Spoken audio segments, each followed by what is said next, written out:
Petit lapin, petit lapin. Alors, encouragé par des influenceurs et des publicités qui vantent les vertus de la testostérone, il y a beaucoup d'hommes et même des jeunes hommes qui décident de se lancer dans des traitements pour doper leur testostérone, souvent sans justification médicale. On en parle avec M. Frédéric Bernier, qui est endocrinologue au CIUS de l'Estrie. Bonjour, M. Bernier. Bonjour, M. Martineau. Écoutez, qu'est-ce que ça fait? Je sais qu'il y a de la testostérone, c'est comme des crèmes qu'on se met sur la peau, là, c'est ça? La testostérone, ça peut être donné sous forme d'injection, ça peut être des gels, en effet. Il existe un gel qui peut se mettre par le nez, donc ça peut se donner de plusieurs façons différentes. Il y a même des comprimés, mais souvent, c'est moins bien absorbé. OK, et c'est quoi les effets de ça? Ben, les effets, ça peut être variable. Donc, si quelqu'un le prend pour se doper en tant que tel, ben, ça peut être une façon d'avoir des gros muscles plus rapidement. Mais chez quelqu'un qui a vraiment un déficit en testostérone, ben, ça peut lui permettre de corriger les symptômes qu'il présente. C'est quoi ces symptômes-là? Oui. Ben, quelqu'un qui a un déficit en testostérone peut avoir une baisse du désir sexuel, peut avoir des troubles érectiles, des bouffées de chaleur, des troubles de la concentration, de la fatigue, puis on peut aussi même les voir des fois dans un contexte là, de diminution de fertilité. OK, bien ça, c'est des symptômes de l'andropause, là. Fait que finalement, c'est des hommes d'un certain âge là, qui prennent Ben, la testostérone.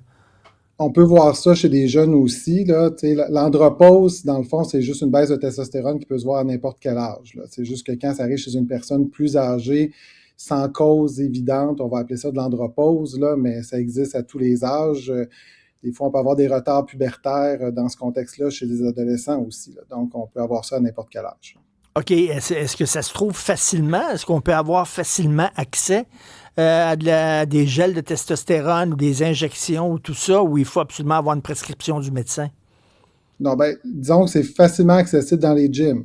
Il y a des gens qui se spécialisent Il y a dans un marché noir. un marché noir important là, au niveau des gyms. Moi, souvent, je vais voir des patients qui ont pris de la testostérone de façon, je dirais, récréative là, pendant quelques mois, des années, arrêtent, se retrouvent là à ce moment-là à avoir leur corps qui ne produit plus assez de testostérone parce que quand tu prends de la testostérone trop longtemps, ben, ton corps se met au repos, puis des fois, il y a de la misère à repartir.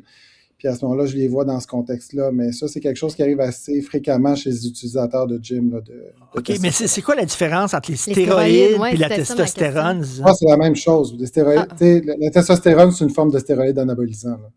OK, OK. donc c'est un peu la même chose, là. C'est C'est-à-dire la même chose. la testostérone n'est pas moins dangereuse que les Non, non, stéroïdes. non, non. Une question de OK. dose, tu sais.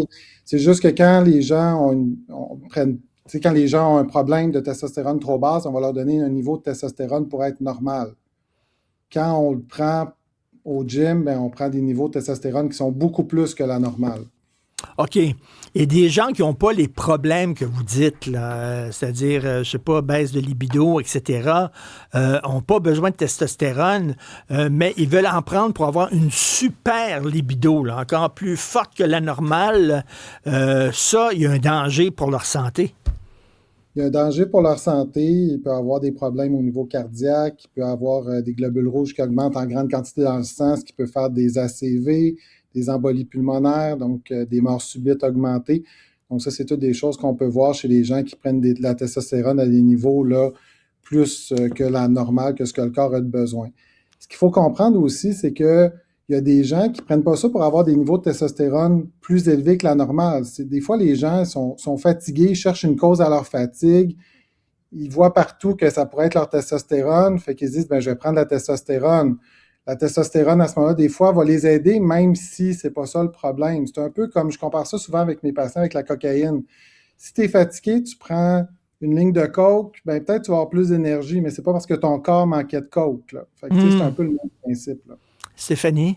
Ben, on vient de recevoir une question sur la messagerie texte. La personne nous dit ils vendent des catalyseurs de testostérone dans les magasins de suppléments. C'est donc en vente libre. Est-ce que c'est bon ou mauvais? J'hésiterais à en prendre. Ben, le problème avec tous ces produits-là, c'est que souvent, c'est pas étudié. On n'a pas d'études à savoir qu'est-ce que ça fait. Donc, Est-ce que ça fait des effets même? On ne le sait pas. Puis après ça, est-ce que ça a des risques? On ne le sait pas beaucoup plus. C'est la loi sur l'alimentation qui s'applique pour les produits naturels, pas la loi sur les médicaments, là. OK, mettons, rendu à un certain âge, la libido chez les hommes baisse. Est-ce que ça fait partie de la vie puis il faut vivre avec ça ou non? On peut aller voir le médecin puis avoir des gels de testostérone puis revenir à une libido de quelqu'un qui a 16 ans qui se réveille puis que son lit est comme un drap. Son drap comme une tente, c'est-à-dire. Fait qu'il il y a plusieurs réponses à ça. La première, c'est que ça se peut que ça soit normal, ça se peut que ça soit dû à d'autres choses qu'une baisse de testostérone, puis ça se peut que ça soit une baisse de testostérone. Fait que le mieux, ben, c'est que si on a une baisse, puis qu'on n'est pas trop sûr, ben, on va consulter son médecin, puis le médecin va pouvoir faire des tests appropriés pour voir si c'est la testostérone qui est le problème ou si c'est d'autres choses. Des fois, les gens sont fatigués de façon importante pour plein de raisons. Ben, si on est très fatigué, ça se peut que notre libido baisse, puis que ça nous tente moins. Mais donc, c'est dangereux, là, parce que les stéroïdes, je sais que les gens qui prennent des stéroïdes se retrouvent, entre autres, avec des problèmes de... Je sais pas si c'est vrai ou c'est une légende urbaine, mais les testicules qui rapetissent, puis ils ont des problèmes. C'est vrai, ça? Oui, on peut avoir les testicules qui rapetissent, on peut avoir même le développement des seins aussi. Un manque de testostérone peut faire le développement des seins, mais trop de testostérone aussi. Fait que les gens qui prennent des doses trop augmentées de testostérone vont se retrouver souvent à avoir un développement des seins, à moins qu'ils prennent d'autres médicaments pour venir contrer ces effets-là. Donc là, ils se retrouvent avec toute une pharmacopée avec une augmentation des risques d'effets secondaires. OK, Stéphanie. Et est-ce qu'il y a moyen, par exemple, de stimuler sa production de testostérone en faisant des choses ou non, là, vu que c'est hormonal, c'est... Bien, en tant que tel, la meilleure façon de produire le niveau de testostérone normal, c'est de bien manger, de faire de l'activité physique, de bien dormir.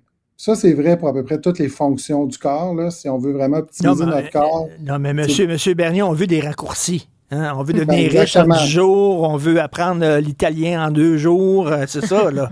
On veut des raccourcis. Exactement. C'est ça le phénomène qu'on voit, puis c'est pour ça que c'est populaire, puis c'est pour ça qu'on voit des patients qui n'ont pas de déficit en testostérone, puis qui se font aussi des fois prescrire de la testostérone par des médecins qui, des fois, peuvent aller trop vite aussi. Donc, la meilleure chose, c'est d'aller... Une bonne hygiène de vie. Une bonne hygiène de vie, puis d'aller voir son médecin pour voir si on en a besoin. Puis si on en a besoin, ben ça va être encadré par un professionnel. Merci beaucoup, M. Frédéric Bernier. Merci. Merci. Bonne journée.